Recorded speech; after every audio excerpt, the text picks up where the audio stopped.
ಯುದ್ಧದ ಎಫೆಕ್ಟ್‌ನಿಂದಾಗಿ ಭಾರತೀಯರು ಸಾಕಷ್ಟು ಸಮಸ್ಯೆಗಳನ್ನ ಎದುರಿಸಿ, ಜೊತೆಗೆ ಯುದ್ಧ ಅಲ್ಲಾಗ್ತಾ ಇದ್ರು, ಇಲ್ಲಿ ಒಂದು ರೀತಿಯಾಗಿ ನಾವು ಆರ್ಥಿಕವಾಗಿ ಹೋರಾಟವನ್ನ ಮಾಡುವಂತ ಪರಿಸ್ಥಿತಿ ಎದುರಾಗಿತ್ತು. ಆದ್ರೆ ಸದ್ಯಕ್ಕೆ ಯುದ್ಧ ನಿಲ್ಲುವಂತ ಹಂತದಲ್ಲಿದೆ. ಈ ಸಂದರ್ಭದಲ್ಲೂ ಸಹ ನಾವು ಆರ್ಥಿಕವಾಗಿ ಮುಂದೆ ಬರ್ಬಹುದಾ? ಜೊತೆಗೆ ಈಗ ಏನೆಲ್ಲ ಬೆಲೆಗಳು ಏರಿಕೆ ಆಗಿದ್ದಾವೆ, ಆ ಎಲ್ಲ ದರಗಳು ಮತ್ತೆ ಇಳಿಕೆ ಆಗುತ್ತಾ? ಈ ಎಲ್ಲ ವಿಚಾರವಾಗಿ ಕುರಿತು ಮಾತನಾಡೋದಕ್ಕೆ ನನ್ನೊಟ್ಟಿಗೆ ಆರ್ಥಿಕ ತಜ್ಞರಾಗಿರುವಂತಹ ಸುಬ್ರಹ್ಮಣ್ಯ ಅವರಿದ್ದಾರೆ. ನಾನು ಅವ್ರನ್ನ ಮಾತನಾಡಿಸ್ತಾ ಹೋಗ್ತೀನಿ. ಸರ್ ನಮಸ್ತೆ. ನಮಸ್ತೆ ಮೇಡಮ್, ಹೇಳಿ.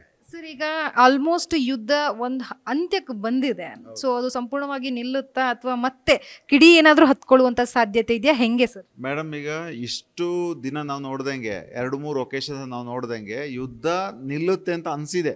ಹಿಂದೆ ಕೂಡ ಒಂದ್ಸಲ ಯುದ್ಧ ನಿಂತದ್ದು ಕೂಡ ಒಂದ್ಸಲ ಪಾಸ್ ಅಂತ ಟೆಂಪ್ರರಿ ಏನಂತಾರೆ ಅದಕ್ಕೆ ಒಂದು ರಿಲೀಫ್ ಕೊಟ್ಟಂಗೆ. ಬಟ್ ಫರ್ದರ್ ಮತ್ತೆ ಆಯಿತು. ಈಗ ಸದ್ಯಕ್ಕೆ ಇವತ್ತಿನ ಒಂದು ಇದು ನೋಡಿದಾಗ, ಸನ್ನಿವೇಶ ನೋಡಿದಾಗ ಓಕೆ, ಒಂದು ದೊಡ್ಡ ಮಟ್ಟಿಗೆ ಒಂದು ಶಾಂತಿ ಕಾಣ್ತಾ ಇದೆ ಅಂತ ಅನ್ನಿಸ್ತಾ ಇದೆ. ಆದರೆ ಯುದ್ಧದ ಎಫೆಕ್ಟ್ ಎಷ್ಟರವರೆಗೆ ಇರುತ್ತೆ, ಎಷ್ಟು ದೊಡ್ಡ ಡ್ಯಾಮೇಜ್ ಆಗಿದೆ ಅನ್ನೋದ್ರ ಬಗ್ಗೆ ನಾವು ಇನ್ನೂ ಕೂಡ ಅಧ್ಯಯನ ಮಾಡಬೇಕಷ್ಟೇ. ಅಂದರೆ ಈಗಾಗಲೇ ಕಾಣಿಸ್ತಾ ಇದೆ, ಸ್ವಲ್ಪ ಟೈಮ್ ಬೇಕಾಗುತ್ತೆ ಇದರಿಂದ ರಿಕವರಿ ಆಗೋದಕ್ಕೆ. ಸರ್ ಈಗ ಡ್ಯಾಮೇಜ್ ಅಂತ ತಾವು ಹೇಳಿದ್ರೆ, ಈ ವಿಚಾರವನ್ನು ನಾವು ನೋಡೋದಾದ್ರೆ ಎಷ್ಟರ ಮಟ್ಟಿಗೆ, ಎಷ್ಟು ಪರ್ಸೆಂಟೇಜ್ವರೆಗೂ ಡ್ಯಾಮೇಜ್ ಆಗಿರ್ಬೋದು ಸರ್ ಯುದ್ಧದ ಹಿನ್ನೆಲೆ? ಮೇಡಮ್, ಇಲ್ಲಿ ಅಕ್ರಾಸ್ ದ ಗ್ಲೋಬ್ ಯಾವುದೇ ಶೇರ್ ಮಾರ್ಕೆಟ್ ತೊಗೊಳ್ಳಿ, ಗೋಲ್ಡ್ ಪ್ರೈಸ್ ತೊಗೊಳ್ಳಿ, ಇಂಪೋರ್ಟ್ಸ್ ತೊಗೊಳ್ಳಿ, ಟ್ರಾನ್ಸ್ಪೋರ್ಟೇಷನ್ ತೊಗೊಳ್ಳಿ, ದೈನಂದಿನ ದಿನಬಳಕೆ ವಸ್ತುಗಳನ್ನು ತೊಗೊಳ್ಳಿ, ಇಂಡಿಯಾದ ಸಿನಾರಿಯೋ ಅದು ಅಥವಾ ಫಾರಿನ್ ಸಿನಾರಿಯೋ ಎಲ್ಲ ತೊಗೊಳ್ಳಿ, ಎಲ್ಲ ಕಡೆ ಎಫೆಕ್ಟ್ ಆಗಿದೆ ಅದರದ್ದು. ಯಾಕೆ ಸ್ಟ್ರೈಟ್ ಆಫ್ ಹಾರ್ಮೋಸ್ ಅನ್ನೋದು ವೆರಿ ಇಂಪಾರ್ಟೆಂಟ್. ಒಂದು ಏನಂತಾರೆ, ನಮ್ಮ ಈ ಕಡೆ ಬರುವಂಥ ಫ್ಯೂಯಲ್ ಇರ್ಬೋದು, ಇದೆಲ್ಲ ಬರೋದಕ್ಕೆ ಅಂತ ದೊಡ್ಡ ಒಂದು ಏನಂತಾರೆ ಕಮರ್ಷಿಯಲ್ ಟ್ರ್ಯಾಕ್ ಅದು, ಆಯಿತಾ. ಸೊ ಹಾಗಿರುವಾಗ ಇದು ಒಂದು 50% ನಮ್ಮ ಆ್ಯಕ್ಚುಲಿ ಟೋಟಲ್ ಒಟ್ಟಾರೆಯಾಗಿ ಏನು ಎಫೆಕ್ಟ್ ಇದೆ. ಈಗಾಗಲೇ ಮೋದಿಯವರು ಕೂಡ ಸಾಕಷ್ಟು ಎಚ್ಚರಿಕೆ ಕೊಟ್ಟಿದ್ದಾರೆ. ಯಾವ ಲೆವೆಲಲ್ಲಿ ಡ್ಯಾಮೇಜ್ ಆಗಿರ್ಬೋದು ನೀವು ಯೋಚನೆ ಮಾಡಿ, ಆ ಲೆವೆಲಲ್ಲೇ ಅವರು ಎಚ್ಚರಿಕೆ ಕೊಡಬೇಕು ಅಂದರೆ. ಅಪೋಸಿಷನ್ ಲೀಡ್ರು ಕೂಡ ಇನ್ನೂ ನಾವು ಭಾಳ ಕಷ್ಟದ ದಿನಗಳನ್ನು ನೋಡಬೇಕಾಗುತ್ತೆ ಅಂತ ಕೂಡ ರಾಹುಲ್ ಗಾಂಧಿ ಅವರು ಕೂಡ ಹೇಳಿದ್ರು. ಇವರೆಲ್ಲ ಸುಮ್ಮನೆ ಹೇಳಿರಲ್ಲ, ಎಲ್ಲೋ ಒಂದು ಕಡೆ ಬಲವಾದ, ನಮಗೂ ಕಾಣಿಸ್ತಾ ಇದೆ ಡೈಲಿ ಟಿ ವಿಯಲ್ಲಿ ನೋಡಿದಾಗ. ಸೊ ಮೇಜರ್ ಎಫೆಕ್ಟ್ ಆಗಿದೆ ಇಲ್ಲಿ. ಪರ್ಸಂಟೇಜ್ ಅಂದರೆ ಯಾವುದ್ರ ಮೇಲೆ ಪರ್ಸಂಟೇಜ್ ಅಂತ ಹೇಳೋಣ ಅಂತ ಬರುತ್ತೆ. ಒಟ್ಟಾರೆಯಾಗಿ ರೆಗ್ಯುಲರ್ ಒಂದು ಟ್ರಾನ್ಸಾಕ್ಷನ್ ಮೇಲೆ 50% ಹೊಡೆತ ಬಿದ್ದಿದೆ ಅಂತ ಹೇಳ್ಬೋದು. ಅದರಿಂದ ಇನ್ನು ನಾವು ಸ್ಲೋ ಆಗಿ ರಿಕವರ್ ಆಗ್ತೀವಿ. ಒಂದೇ ಸಲ ಪೆಟ್ರೋಲ್ ಕಮ್ಮಿ ಆಗುತ್ತಾ ಹೇಳೋಕ್ಕಾಗಲ್ಲ.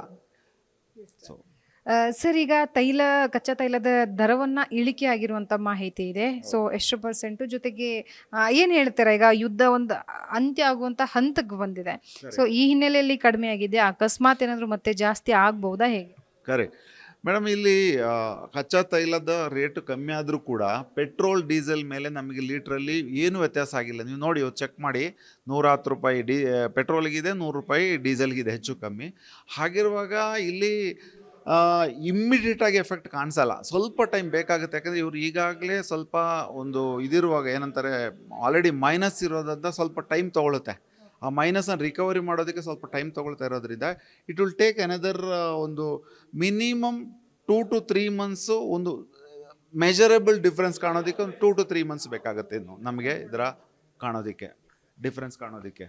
ಸರ್ ಈಗ ನಾವು ಗ್ಯಾಸ್ ವಿಚಾರವಾಗಿ ನೋಡೋದಾದ್ರೆ, ಗ್ಯಾಸ್ ಅಭಾವ ತುಂಬಾ ಆಯಿತು. ಈ ಕಮರ್ಷಿಯಲ್ ಗ್ಯಾಸ್ ತಗೊಳ್ಳೋರ್ಗಾಗಿರ್ಬೋದು ಅಥವಾ ದಿನ ಗೃಹ ಬಳಕೆ ಗ್ಯಾಸ್ ಆಗಿರ್ಬೋದು, ಸಂಪೂರ್ಣವಾಗಿ ಹೊಡೆತ ಬಿತ್ತು. ಅದ್ರ ಜೊತೆಗೆ ಈ ಉಜ್ವಲ ಯೋಜನೆ ಅಡಿಯಲ್ಲಿ ಒಂದು ಕೇಂದ್ರ ಸರ್ಕಾರದಿಂದ ಒಂದು ಏನು ಆದೇಶವನ್ನು ಹೊರಡಿಸ್ತಾರೆ. ಸೊ 9 ಗ್ಯಾಸ್ ಕೊಡುವಲ್ಲಿ ಅದನ್ನು 4ಕ್ಕೆ ಇಳಿಕೆ ಮಾಡ್ತಾರೆ. ಸೊ ಈ ಸದ್ಯಕ್ಕೆ ಹಾಗಾದ್ರೆ ಗ್ಯಾಸ್ನ ದರವೂ ಸಹ ಇಳಿಕೆ ಆಗ್ಬಹುದಾ? ಈಗ ಕಮರ್ಷಿಯಲ್ ಗ್ಯಾಸ್ ಮೇಲೆ ಏನೆಲ್ಲ ಜಾಸ್ತಿ ಎಫೆಕ್ಟ್ ಬಿದ್ದಿರೋದು ಕಮರ್ಷಿಯಲ್ ಗ್ಯಾಸ್ಗೆ, ಅದ್ರ ದರ ಆಗಿರ್ಬೋದು, ಜೊತೆಗೆ ಗೃಹ ಬಳಕೆಯ ಗ್ಯಾಸ್ ದರವನ್ನು ಇಳಿಕೆ ಆಗುವ ಸಾಧ್ಯತೆ ಇದೆಯಾ? ಮೇಡಮ್, ಸದ್ಯಕ್ಕೆ ಇಳಿಕೆ ಆಗಲ್ಲ. ಯಾರು ಕೂಡ ಅಲ್ಲಿ ಸ್ಟೇಟ್ ಆಫ್ ಹಾರ್ಮೋಸ್ ಓಪನ್ ಆಯಿತು, ಯುದ್ಧ ನಿಂತು ತಂದು ಕೂಡಲೇ ಇಲ್ಲಿ ಗ್ಯಾಸ್ ಬೆಲೆ ಕೂಡಲೇ ಕಮ್ಮಿ ಆಗೋದು ಚಾನ್ಸಸ್ ಇಲ್ಲ. ಬಟ್ ಗ್ರ್ಯಾಜುವಲಿ ಒಂದು 3 to 4 ಮಂತ್ಸ್ ರೇಂಜಲ್ಲಿ ನಮಗೆ ಸ್ವಲ್ಪ ವ್ಯತ್ಯಾಸ ಆಗುತ್ತೆ. ಒಂದು 3 to 5% ಇಳಿತ ಕಾಣ್ಬೋದು. ಅದೇ ರೀತಿ ಪೆಟ್ರೋಲ್ ಅಥವಾ ಡೀಸೆಲ್ ದರದಲ್ಲೂ ಕೂಡ ಇಳಿಕೆ ಕಾಣ್ಬೋದು. ಬಟ್ ಸದ್ಯಕ್ಕೆ ಇಮ್ಮಿಡಿಯೇಟಾಗಿ ಏನಾದರೂ ಒಂದು ದೊಡ್ಡ ಮಟ್ಟಿಗೆ ನಾಳೆಯಿಂದನೇ ಚೇಂಜ್ ಆಗುತ್ತಾ ಅಂತ ಹೇಳಿದ್ರೆ ಸಾಧ್ಯ ಇಲ್ಲ ಮೇಡಮ್. ಆ ರೀತಿಯಲ್ಲಿ ಆಲ್ರೆಡಿ ಅಲ್ಲಿ ಸಾಕಷ್ಟು ತೈಲ ನಿಕ್ಷೇಪಗಳ ಮೇಲೆ ಡ್ಯಾಮೇಜ್ ಆಗಿರೋದನ್ನು ರಿಕವರ್ ಅಲ್ಲೂ ಆಗಬೇಕು, ನಮ್ಮಲ್ಲೂ ಕೂಡ ಮೈನಸಲ್ಲಿ. ಈಗ ಕೂಡಲೇ ಇವರು ಜಾಸ್ತಿನೂ ಮಾಡಿಲ್ಲ, ಆಫ್ಕೋರ್ಸ್ ಒಂದು ಹೋದ 1 ತಿಂಗಳಲ್ಲಿ 4 ಸಲ ಜಾಸ್ತಿ ಮಾಡಿರ್ಬೋದು, ಅದು ಬೇರೆ ವಿಷಯ. ಬಟ್ ಅದಕ್ಕಿಂತ ಹಿಂದೆ ಎಷ್ಟೋ ಮುಂಚೆನೇ ಜಾಸ್ತಿ ಆಗಬೇಕಾಗಿರೋದು ಮಾಡಿದೆ. ಅದನ್ನೆಲ್ಲ ರಿಕವರಿ ಮಾಡೋದಕ್ಕೆ ಟೈಮ್ ಹಿಡಿತದೆ. ಮಿನಿಮಮ್ 3 to 4 ಮಂತ್ಸ್ ನಮ್ಗೆ ಬೇಕಾಗುತ್ತೆ ಒಂದು ಗ್ಯಾಸ್ ಬೆಲೆಯಲ್ಲಿ ವ್ಯತ್ಯಾಸ ಕಾಣೋದಕ್ಕಾಗಲಿ, ಪೆಟ್ರೋಲ್ ಡೀಸೆಲ್ ಬೆಲೆಯಲ್ಲಿ ವ್ಯತ್ಯಾಸ ಕಾಣೋದಕ್ಕಾಗಲಿ. ಯುದ್ಧದ ಹಿನ್ನೆಲೆಯಲ್ಲಿ ಗ್ಯಾಸ್ ಅಭಾವ ಆಯಿತು, ತುಂಬ ಜನರಿಗೆ ಸಮಸ್ಯೆ ಆಯಿತು. ಅದನ್ನ ಈ 15 ದಿನಕ್ಕೆ ಇದ್ದಿದ್ದು 25 ದಿನಕ್ಕೂ ಸಹ ಅದನ್ನ ಏನು ಮಾಡಿದ್ರು, ಎಕ್ಸ್ಟೆಂಡ್ ಮಾಡಿದ್ರು. ಸೊ ಹಾಗಾದ್ರೆ ದರವನ್ನ ನಾವು ಬಿಟ್ಟು ನಾವು ಈ ನಮಗೆ ಸಫಿಷಿಯೆಂಟ್ ಆಗಿ ಗ್ಯಾಸ್ ಸಿಗ್ಬೋದಾ ಅಂತ? ಇನ್ನೂ ಮತ್ತೆ ಹಳೆ ಒಂದು ನಮ್ಮ ಏನು ಗ್ಯಾಸ್ ಸಿಲಿಂಡರ್ದು ಬುಕ್ ಆಗಿದ ತಕ್ಷಣ ಸಿಗುವಂಥ ಒಂದು ಸನ್ನಿವೇಶ ಬರೋದಕ್ಕೆ ಮಿನಿಮಮ್ ಅಂದರೂ ಕೂಡ ಇದು ಎಫೆಕ್ಟ್ ಹೇಗಿದೆ ಅಂತಂದರೆ, ಈಗಾಗಲೇ ಆಗಿರುವಂಥ ಡ್ಯಾಮೇಜ್ ಹೇಗಿದೆ ಅಂತಂದರೆ ಮಿನಿಮಮ್ ಒಂದು 6 to 8 ಮಂತ್ಸ್ ಸ್ವಲ್ಪ ರಿಕವರಿ ಆಗುತ್ತೆ. ಕಂಪ್ಲೀಟ್ ರಿಕವರಿ ಆಗೋದಕ್ಕೆ ಬಹುಶಃ 1 ವರ್ಷ ಮೇಲೆ ಹೋಗ್ಬೋದು ಅಂತ ಈಗ ನಾವು ಒಂದು ಅಂದಾಜು ಮಾಡ್ತಾ ಇದ್ದೀವಿ. ಸರ್, ಹೆಣ್ಮಕ್ಳಿಗೆ ಫಸ್ಟ್ ಇಷ್ಟ ಆಗೋದೇ ಚಿನ್ನ ಬೆಳ್ಳಿ. ಸೊ ಅದರಲ್ಲೂ ಚಿನ್ನ ಬೆಳ್ಳಿ ಸದ್ಯಕ್ಕೆ ತುಂಬ ಸೌಂಡ್ ಮಾಡ್ತಾ ಇದೆ. ಜನರು ಚಿನ್ನ ಹಾಕೊಂಡು ಹೊರಗೆ ಹೋಗೋಕ್ಕೂ ಸಹ ಭಯವನ್ನು ಹುಟ್ಟಿಸಿರುವಂಥದ್ದು.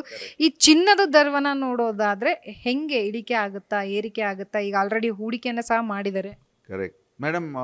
ಚಿನ್ನದ ಬೆಲೆ ಈಗ ರೀಸೆಂಟಾಗಿ ಸ್ವಲ್ಪ ಕಡಿಮೆ ಆಗಿತ್ತು. ಆದರೆ ಇವತ್ತಿನ ನೀವು ರೇಟ್ ನೋಡಿ 2 to 3% ಜಾಸ್ತಿ ಆಗಿದೆ.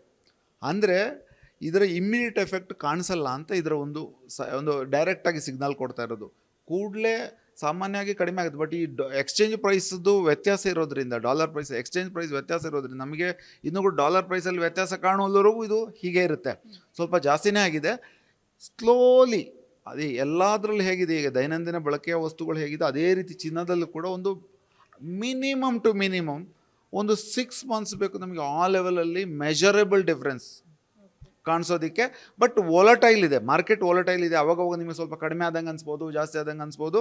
ವೊಲಟಿಲಿಟಿ ಇರೋದ್ರ ಜೊತೆಯಲ್ಲಿ ನಿಮಗೆ ನಿಜವಾಗ್ಲೂ ಚಿನ್ನದ ಬೆಲೆ ಕಮ್ಮಿ ಆಯ್ತಪ್ಪ, ಹೆಂಗಸರಿಗೆ ಇನ್ನೂ ಚಿನ್ನ ತೊಗೊಳ್ಬೋದಪ್ಪ ಅಂತ ಆ ಕಾನ್ಫಿಡೆನ್ಸ್ ಬರಬೇಕಿದ್ರೆ ಇನ್ನೊಂದು 6 ಮಂತ್ಸ್ ಆದರೂ ಬೇಕು ಮೇಡಮ್. 100 ಕಡಿಮೆ ಆಗುತ್ತೆ ಅಂತ ಆಯಿತು ಸರ್. ನೀವು ಆಗುತ್ತೆ, ಖಂಡಿತ ಆಗುತ್ತೆ. ಎಷ್ಟು ಮಟ್ಟಿಗೆ ಕಡಿಮೆ ಆಗ್ಬೋದು ಸರ್? ಎಕ್ಸ್ಚೇಂಜ್ ಪ್ರೈಸ್ ಇವಾಗ ಎಕ್ಸ್ಚೇಂಜ್ ಪ್ರೈಸನ್ನು ನೋಡಿದಂದರೆ ನನಗೆ ಒಂದು 6 to 7% ಕಡಿಮೆ ಆಗ್ಬೋದು. 10% ಕಡಿಮೆ ಆಗ್ಬೋದು. ಒಂದು 6 to 7 ಮಂತ್ಸ್ ಒಳಗಡೆ 10% ಅಷ್ಟು ಕಡಿಮೆ ಕಾಣಿಸ್ಬೋದು. ಬೆಳ್ಳಿ ದರವನ್ನು ನೋಡೋದಾದ್ರೆ ಸರ್ ಅದರಲ್ಲಿ ಏನಾದರೂ ವ್ಯತ್ಯಾಸ ಕಾಣಬಹುದಾ? ಬೆಳ್ಳಿ ದರದಲ್ಲೂ ಕೂಡ ಈಗ ಬೆಳ್ಳಿ ದರಕ್ಕೆ ಕೂಡ ವ್ಯತ್ಯಾಸ ಆಗಿದೆ. ಚಿನ್ನದ ದರ ಜೊತೆಯಲ್ಲಿ ಅದಕ್ಕೂ ಕೂಡ ಆಗಿದೆ. ಹಾಗಾಗಿ ಬೆಳ್ಳಿ ದರದಲ್ಲೂ ಕೂಡ ಚಿನ್ನದಷ್ಟು ವ್ಯತ್ಯಾಸ ಅಲ್ಲದಿದ್ರೂ ಕೂಡ ಒಂದು ಬಳಕೆ ಕಡಿಮೆ ಇರೋದ್ರಿಂದ ಚಿನ್ನದಷ್ಟು ಜನಕ್ಕೆ ಆ ಒಂದು ಇದಿಲ್ಲ. ಸೊ 6 to 7% ಅಲ್ಲೂ ಕೂಡ ನಾವು ಕಡಿಮೆ ಕಾಣಿಸ್ಬೋದು. ಈಗ ಚಿನ್ನದ ರೇಟ್ ಸಡನ್ ಆಗಿ ಹೈಕ್ ಆಗಿರೋದ್ರಿಂದ ಸಾಕಷ್ಟು ಜನರು ಅದರಲ್ಲಿ ಇನ್ವೆಸ್ಟ್ ಮಾಡಿದ್ದಾರೆ. ಹೂಡಿಕೆ ಮಾಡಿರುವವರಿಗೆ ಅವ್ರಿಗೇನಾದರೂ ಎಫೆಕ್ಟ್ ಆಗುತ್ತಾ ಇದು? ಹೂಡಿಕೆ ಮಾಡಿರೋರಿಗೆ ಸ್ವಲ್ಪ ವೆಯ್ಟ್ ಮಾಡಬೇಕಾಗುತ್ತೆ. ಈಗ ಒಂದು ಸಲ ಇಲ್ಲಿ ಕಡಿಮೆ ಜಾಸ್ತಿ ಆಗೋದರ ಬೆನಿಫಿಟ್ ಪಡಿಬೇಕು ಅಂತಿದ್ರೆ ವೊಲಾಟಿಲಿಟಿ ಬೆನಿಫಿಟ್ ಪಡೆಯೋರೇ ಒಂದಷ್ಟು ಜನ ಇದ್ದಾರೆ. ಅವರಿಗೆ ಹೆಲ್ಪ್ ಆಗುತ್ತೆ, ಅವ್ರು ನೋಡ್ಕೊಂಡಿರ್ತಾರೆ ಕರೆಕ್ಟ್ ಟೈಮ್ ನೋಡಿಕೊಂಡು. ಬಟ್ ಚಿನ್ನ ಹೂಡಿಕೆ ಥರ ಮಾಡಿ ಇಟ್ಕೊಂಡು ವೆಯ್ಟ್ ಮಾಡೋರಿಗೆ ದೇ ಹ್ಯಾವ್ ಟು ವೆಯ್ಟ್. ಈಗ ಕಡಿಮೆ ಆಗುತ್ತೆ, ಕಡಿಮೆ ಆದಾಗ ಅವ್ರಿಗೆ ಲಾಸ್ ಕೂಡ ಆಗ್ಬೋದು. ಈಗ ಜಾಸ್ತಿಯಲ್ಲಿ ಏನೋ ಪರ್ಚೇಸ್ ಮಾಡಿದ್ದಿದ್ರೆ ಖಂಡಿತವಾಗಿ ಅವ್ರು ಯಾವ ಟೈಮಿಂಗಲ್ಲಿ ಅವರು ಕೊಂಡ್ಕೊಂಡಿದ್ದಾರೆ ಅನ್ನೋದ್ರ ಮೇಲೆ ಅವರಿಗೆ ಲಾಭ ಅಥವಾ ನಷ್ಟ ಆಗುತ್ತೆ. ಡ್ರಾಸ್ಟಿಕ್ಕಾಗಿ ಕಡಿಮೆ ಆಗಲ್ಲ, ಯಾವುದು ಕೂಡ ಒಂದೇ ಸಲ ಸರಿಯಾಗಿ ಬೀಳಲ್ಲ ರೇಟು. ನೋಡ್ಕೊಂಡವರು ಈಗ ಹೇಗಂದರೆ ಈ SIP ಥರ ಇನ್ವೆಸ್ಟ್ ಮಾಡೋರು ಇರ್ತಾರೆ, ರಿಟೇಲ್ ಇನ್ವೆಸ್ಟರ್ಸ್ ಬಗ್ಗೆ ನೀವು ಅದರ ಬಗ್ಗೆ ತಾನೇ ಕೇಳ್ತಾರೆ. ರಿಟೇಲ್ ಇನ್ವೆಸ್ಟರ್ಸ್ ಈಗ ಒಂದು ಮಹಿಳೆ ಆಗಿ ಅಥವಾ ಆ ಥರ ಇನ್ವೆಸ್ಟ್ ಮಾಡೋರಿಗೆ SIP ಥರ ಪ್ರತಿ ತಿಂಗಳು ಇನ್ವೆಸ್ಟ್ ಮಾಡುವಂಥಲ್ಲ ಆಪ್ಷನ್ ಇರೋದ್ರಿಂದ ಅದನ್ನು ನೋಡ್ಕೊಂಡು ಮಾಡಿದ್ರೆ ಅವರಿಗೆ ಡೆಫಿನೆಟ್ ಆಗಿ ಆವ್ರೇಜಲ್ಲಿ ಬೆನಿಫಿಟ್ ಸಿಗುತ್ತೆ. ಈಗ ಚಿಕ್ಕ ಪುಟ್ಟದಾಗಿ ಚಿನ್ನವನ್ನು ತೆಗೆದುಕೊಳ್ಳುವಂಥವ್ರು ಇರ್ತಾರೆ. ಯಾಕಂತಂದ್ರೆ ತಿಂಗಳು ಅಥವಾ ವಾರದ ಲೆಕ್ಕದಲ್ಲಿ ಹಣವನ್ನು ಕೂಡಿಟ್ಟು ಚಿನ್ನವನ್ನು ತೆಗೆದುಕೊಳ್ತಾರೆ. ಅಂಥವ್ರು ಯಾವಾಗ ತೆಗೆದುಕೊಂಡ್ರೆ ಚಿನ್ನ ಉತ್ತಮ? ಯಾಕಂತಂದ್ರೆ ಈಗಿರೋ ಸದ್ಯದ ಪರಿಸ್ಥಿತಿಯನ್ನು ನಾವು ನೋಡೋದಾದ್ರೆ ಯಾವಾಗ ತೆಗೆದುಕೊಂಡ್ರೆ ಉತ್ತಮ ಅಂತ? ಚಿನ್ನ ತಗೊಳ್ಳೋದು ಯಾವಾಗ ಉತ್ತಮ ಅಂತ ಹೇಳೋದು, ಈ ಟ್ರಂಪ್ದು ಮೈಂಡ್ಸೆಟ್ ಹೇಗೆ ಎಷ್ಟು ಉತ್ತಮ ಇದೆ ಹೇಗೆ ಅಂತೇಳಿ ನೀವು ಹೇಳಲಿಕ್ಕೆ ಸಾಧ್ಯ ಇದೆ, ನಾನು ಹೇಳಲಿಕ್ಕೆ ಸಾಧ್ಯ ಇದೆ. ಅವ್ರ ಮೈಂಡಲ್ಲಿ ಏನು ನೋಡ್ತದೆ ಅಂತ ಯಾರಿಗೂ ಹೇಳಲಿಕ್ಕೆ ಆಗ್ತಾ ಇಲ್ಲ. ಟ್ರಂಪ್ಗೆ ಫುಲ್ ಸಪೋರ್ಟ್ ಮಾಡಿರೋರು ಕೂಡ ಇವತ್ತು ಟ್ರಂಪನ್ನು ಬೈಕೊಳ್ಳಿಕ್ಕೆ ಶುರು ಮಾಡಿದ್ದಾರೆ. ಯಾಕೆಂತಂದರೆ ಅವರ ಮೈಂಡ್ ಹೇಗಿದೆ ಅಷ್ಟು ವೊಲಟಿಲಿಟಿ ಕಾಣಿಸ್ತಾ ಇದೆ ನಮಗೆ. ಸೊ ಪರ್ಫೆಕ್ಟ್ ಟೈಮ್ ಅಂತ ಏನಿಲ್ಲ ಮೇಡಮ್. ಬಟ್ ಈ ಗೋಲ್ಡ್ ಬಾಂಡ್ಸ್ ಇದೆಯಲ್ಲ ಅದ್ರ ಮೇಲೆ ಇನ್ವೆಸ್ಟ್ ಮಾಡೋದು, ETF ಬಾಂಡ್ಸ್ ಅಂತ ಕರೀತಾರೆ, ಇದರಲ್ಲಿ ಇನ್ವೆಸ್ಟ್ ಮಾಡೋರಿಗೆ ಮಂತ್ಲಿ ಆ್ಯಾವ್ರೇಜ್ ಬೆನಿಫಿಟ್ ಸಿಗುತ್ತೆ. ಕಡಿಮೆ ಇದ್ದಾಗಲೂ ಇನ್ವೆಸ್ಟ್ ಮಾಡ್ತಾರೆ, ಜಾಸ್ತಿ ಇದ್ದಾಗಲೂ, ಅವಾಗ ಆ್ಯಾವ್ರೇಜಲ್ಲಿ ಅವರಿಗೆ ಬೆನಿಫಿಟ್ ಆಗುತ್ತೆ. ಸೊ ರೈಟ್ ಟೈಮ್ ಅಂತ ಏನಿಲ್ಲ, ಎವ್ರಿಥಿಂಗ್ ಇಸ್ ರೈಟ್ ಟೈಮ್. ಜಾಸ್ತಿ ಇದ್ದಾಗ ಜನ ತೊಗೊಳ್ಲಿಕ್ಕೆ ಆಗ್ತಾನೇ ಇಲ್ಲ, ಇವಾಗ ತೊಗೊಳ್ಲಿಕ್ಕೆ ಆಗ್ತಾಯಿಲ್ಲ. ಸೊ ಕಡಿಮೆ ಆದಾಗ ಇನ್ವೆಸ್ಟ್ ಮಾಡ್ತಾರೆ. ಮಾಡಿದಾಗಲೂ ಕೂಡ ಮಂತ್ಲಿ ಆ ಥರ ಏನಾದರೂ ಇನ್ಸ್ಟಾಲ್ಮೆಂಟಲ್ಲಿ ತೊಗೊಳ್ಳೋದು ಬೆಟ್ರು ಅಂತ ನಾನು ಹೇಳೋದು. ಆವಾಗಲೇ ನಿಮಗೆ ಅದರ ಸ್ಟೆಬಿಲಿಟಿ, ಒಂದು ಆ್ಯಾವ್ರೇಜಿಂಗ್ ಬೆನಿಫಿಟ್ ಸಿಗುತ್ತೆ ಅಂತ. Thank you sir. Welcome. Yes, ನಾನು ನೋಡಿದ್ರಲ್ಲ ಒಟ್ಟಾರೆಯಾಗಿ ಏನು ಯುದ್ಧದ ಎಫೆಕ್ಟ್ನಿಂದಾಗಿ ಭಾರತಕ್ಕೆ ಸಾಕಷ್ಟು ನಷ್ಟಗಳು ಆಗಿತ್ತು. ಸೊ ಸದ್ಯಕ್ಕೆ ಯುದ್ಧ ಅಂತ್ಯಗೊಳ್ಳುವಂಥ ಹಂತದಲ್ಲಿದೆ. ಈ ಸಂದರ್ಭದಲ್ಲಿ ಚಿನ್ನ, ಬೆಳ್ಳಿ ಜೊತೆಗೆ ಗ್ಯಾಸ್ ದರ ಇಳಿಕೆ ಆಗೋದು ಖಂಡಿತವಾಗಿಯೂ ಡೌಟ್ ಅನ್ನುವಂಥ ಮಾತನ್ನ ಆರ್ಥಿಕ ತಜ್ಞರು ಹೇಳಿದ್ದಾರೆ.